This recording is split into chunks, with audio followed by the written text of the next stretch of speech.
In this example, we're going to use unsimplifying in order to share in a given ratio. Aunt Betty decides to share $2,500 in the ratio of her nephew's ages. So Beau is 6, so he's going to get 6 parts of the money, and Cameron is 4. How much does each nephew receive?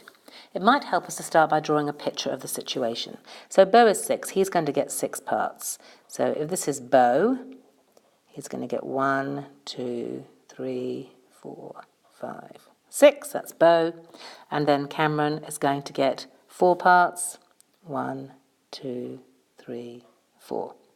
So if we put that all together, we can actually see that there are a total of 10 parts altogether. And really we need to ask the question, what fraction is each person going to get? So if we take Beau, he's going to get 1, 2, 3, 4, 5, 6 parts out of 10.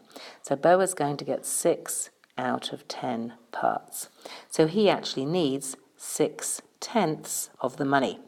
So he needs 6/10 of $2,500. Okay, so as we said before, 6/10 of means times $2,500. Now to work this out, we can break down each of our numbers into its prime factors.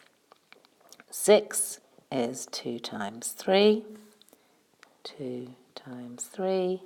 10 is 2 times 5, 2 times 5. And 2,500, or 2,500 over 1, 2,500 could be, we could do this several ways, couldn't we? We could say it's 25 times 100. 5 times 5.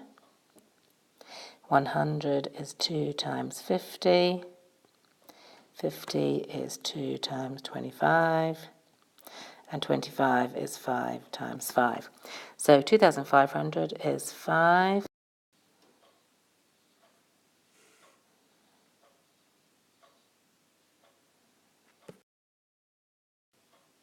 times 5 times 2 times 2 times 5 times 5.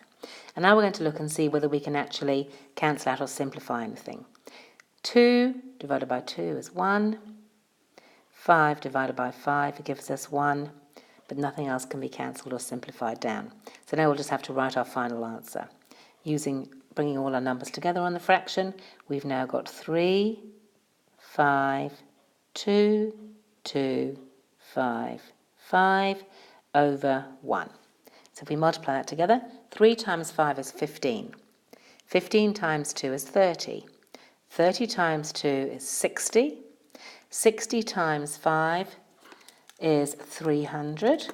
And 300 times 5 is 1,500.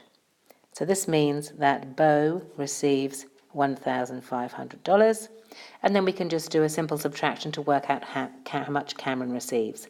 So if there's 2,500 and Beau receives 1,500, then Cameron should receive $1,000. So that's Cameron.